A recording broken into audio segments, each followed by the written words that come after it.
Let me tell you something strange about the absence of sound in our interconnected age. We exist in a reality where almost every little thing is made public. Holidays, morning coffee, evening skies, streams of tears, ecstasies of joy, even suffering is embellished with digital effects. Yet there are people who remain completely hidden. They observe silently, perceive intensely, but hardly ever publish anything. Perhaps you know someone like that. Perhaps you are that person yourself. And there's this one question that constantly lingers in your mind: why? Why would anyone choose invisibility when the entire planet seems to be begging for attention? One might easily assume that such people are simply reserved or introverted. But this explanation falls short. Beneath it lies a complex psychological structure that reveals much about our nature, about self-reflection, and about the subtle resistance to a society that glorifies presence. You see, for certain individuals, silence doesn't mean absence. It represents power. It's the ability to determine for oneself which insights remain hidden from the public. Because, whether we admit it or not, digital platforms have imperceptibly altered how we construct our self-image. They reward display.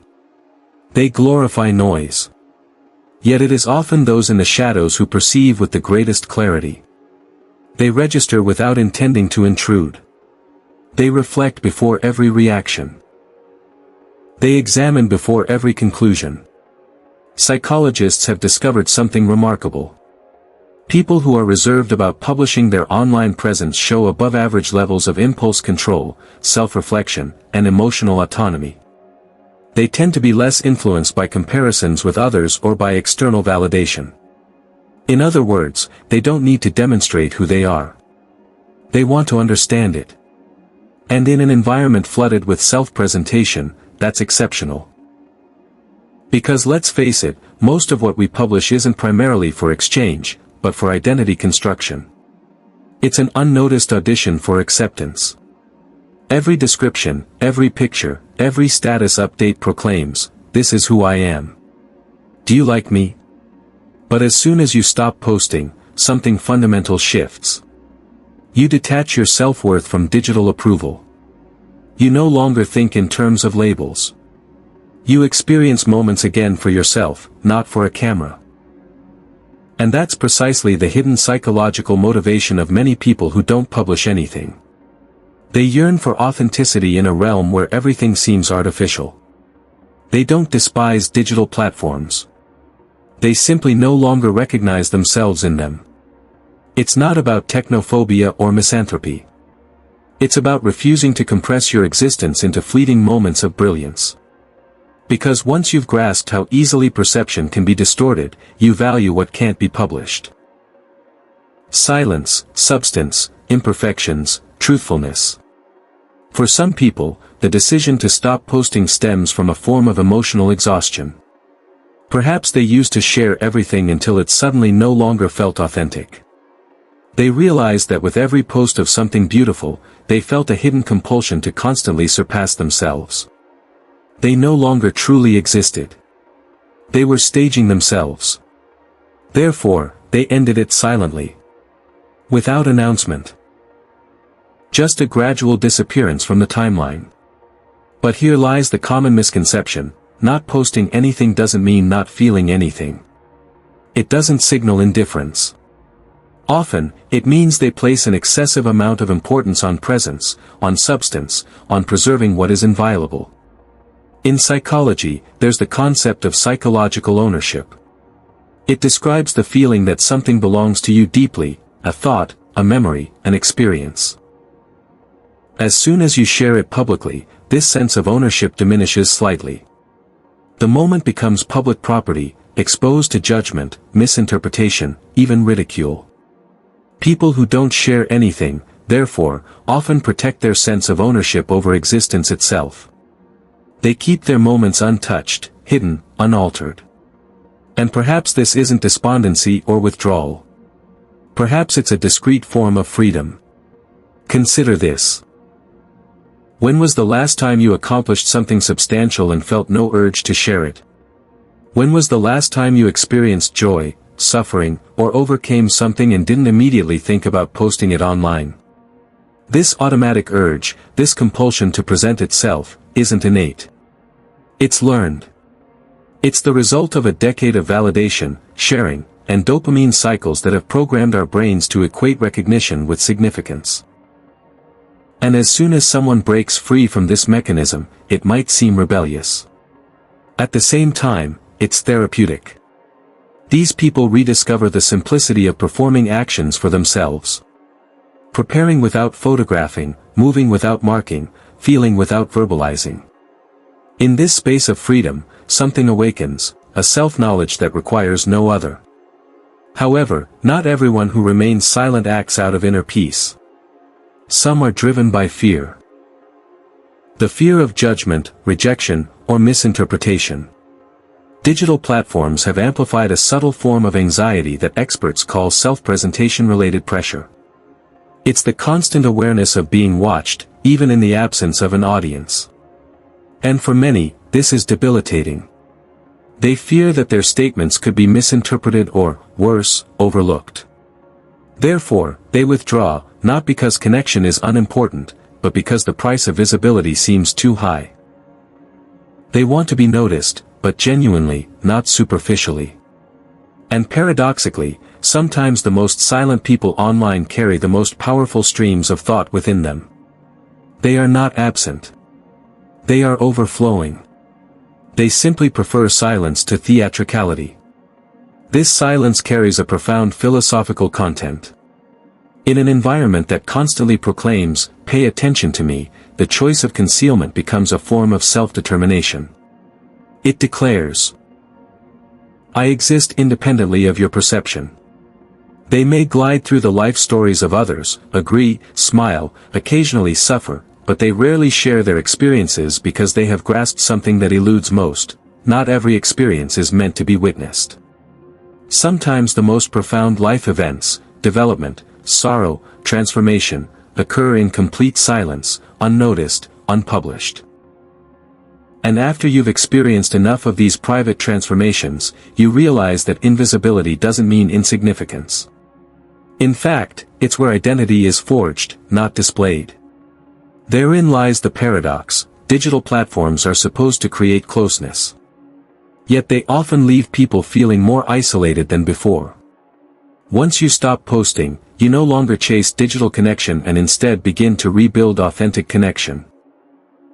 You register who checks in on you without needing to update yourself.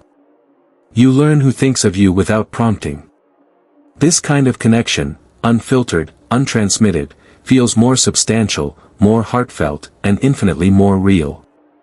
And the people who don't publish anything inhabit this space. They construct relationships that require no proof. They find comfort in the unstaffed moment, and they allow life to unfold without transforming it into content. One aspect of this also relates to identity security, knowing who you are, even in complete solitude. Once you are comfortable in your own presence, you don't need an audience to validate your worth. This isn't arrogance. It's peace of mind. And ironically, the same people who don't publish often possess the most compelling narratives. Yet they reserve these for moments when you're sitting face to face, not in front of screens. For them, true connection isn't measured in reactions or confirmations. It lies in shared silence, in intertwined glances, in a joy that needs no witnesses. These are the people who hold universes within them, who process profoundly, observe ceaselessly, and understand silently. They don't demand that the world applaud their existence. They simply need to experience it. And perhaps, just perhaps, in a world so desperately striving for perception, their silence isn't a deficiency. It's a tool for reflection, a reminder that not everything significant needs to be shared, that sometimes the most human thing you can do is to keep something entirely to yourself. Do you know what's extraordinary? The longer someone stays away from digital platforms, the more their perception of the world changes. Colors appear more intense. Time slows down. Conversations feel more meaningful. It's as if distancing yourself from the noise makes everything tangible again. Because as soon as you stop staging, you begin to experience. There's a quiet grace in moving through existence without demanding proof of every step. You don't think about perspectives or lighting or labels. You are simply present, fully alive, within the moment, not outside of it. And that's something digital platforms hardly allow us to do anymore. But the psychology behind it runs deeper than inclinations or preferences. It's rooted in how our brain processes validation. With every online post that receives attention, acknowledgements, reactions, expressions of affection, our brain releases dopamine, the same neurotransmitter involved in reward and addiction. Gradually, we develop a craving for that validation. We think in terms of shareable experiences rather than authentic ones. Now imagine someone resisting this cycle. Someone consciously choosing to distance themselves from the dopamine rush. This isn't disinterest. This is self-control. It takes awareness to resist something designed to captivate you. People who don't publish anything often possess a strong inner center of control, a psychological term meaning that their sense of meaning and satisfaction stems from within, not from external approval. They don't need the digital echo of, "you are enough," to believe it. And here's where it gets even more interesting. Research shows that people who take extended breaks from publishing or consuming digital content often experience a measurable increase in emotional stability and joy of being. Because as soon as your sense of identity is no longer constantly reflected back to you, it becomes solidified, tangible. You no longer mold your existence into something consumable. You live it in all its chaotic, wonderful, unvarnished complexity. And perhaps that is the true rebellion. To remain whole in a world that rewards fragments. But silence online doesn't always mean serenity. Sometimes it masks exhaustion. For many, digital platforms have become a space where they once sought connection, but ultimately became drained. There's a subtle emotional fatigue that comes from constantly watching others shine while you're still trying to piece together your own backstory. You start comparing, even unintentionally. You begin to doubt your own worth, even against your better judgment. And ultimately, some people choose distance, not out of bitterness, but out of self-care. They realize they don't owe the world a performance. They don't owe anyone an explanation for their silence, and they don't have to constantly demonstrate happiness just to gain credibility. This is one of the unspoken realities of our era. We've confused visibility with significance. We assume we need to be noticed to be relevant. But true substance requires no observers. Some of life's most significant moments, the ones that shape who you are, happen without a single person watching. No recording devices, no captions, no audience, just you. And perhaps that's what those who don't post anything have grasped best. They know that privacy isn't isolation. It's intimacy with yourself. Because as soon as you stop projecting every thought, you begin to perceive your own again. You begin to reconnect with those parts of yourself that were lost in the noise. Your hidden longings, your unspoken fears, your inner compass. And that is something profoundly spiritual in the present world. It is not a retreat. It is a return. Of course, it doesn't always proceed peacefully. There are moments of uncertainty, of brooding over whether silence will make you invisible, whether you will be left behind while everyone else is staging progress. But in time, you begin to register something wonderful. Your value doesn't disappear as soon as no one is looking. It remains, constant, like the hum of a silent room after a storm. And perhaps this is what authentic self-confidence looks like, not the loud proclamation of the self online, but the quiet certainty of the self outside. Some people proclaim, if you didn't post it, did it even happen? But the reality is, the things that shape you most rarely make it onto the timeline. Your growth, your heartbreaks, your hidden achievements, your quiet acts of kindness, they exist in memory, not in the media. And perhaps that's enough. When psychologists talk about authentic self-expression, they emphasize congruence, the harmony between who you are inside and who you present to the world. But in the age of digital enhancement, this harmony is constantly distorted. You begin to exist as a version of yourself curated for approval.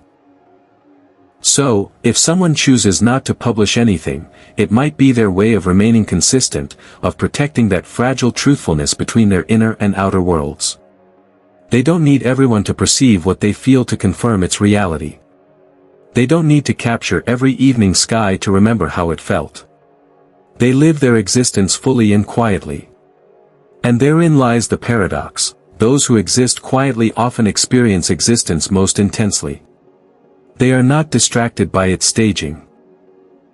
They notice details that others miss: the change in light on a wall, the pause before an utterance, the sound of distant cheerfulness. They are present, and presence is the rarest currency in a world built on attention. Yet at times, this very presence makes them easily misunderstood. People might label them as distant, enigmatic, even cold-hearted. But on closer inspection, their silence is not emptiness. It is profundity. It is the serenity that comes from no longer having to justify oneself in order to be understood. There is a quiet self-confidence that stems from not needing to be known by everyone, only understood by a select few. And that is what those who publish nothing grasp best. They know that not all truth is meant for the masses, that some parts of you deserve to remain untouched by algorithms and judgments. Because as soon as something becomes public, it ceases to belong exclusively to you. It becomes part of interpretation, evaluation, the zeitgeist. And perhaps some moments are too sacred for that. So next time you notice someone who never posts, don't assume they're hiding. They may simply exist. They may have discovered peace of mind in the hidden corners of existence, those not illuminated by the bluish glow of a screen. They may be the ones who have remembered what the rest of us have forgotten. That being invisible doesn't mean being lonely, that being silent doesn't mean being empty, that sometimes the truest expression of who you are is silence. Because ultimately, we are not meant to be staged performances. We are meant to be human. And the people who publish nothing remind us of this daily, silently, unfiltered, beautifully invisible.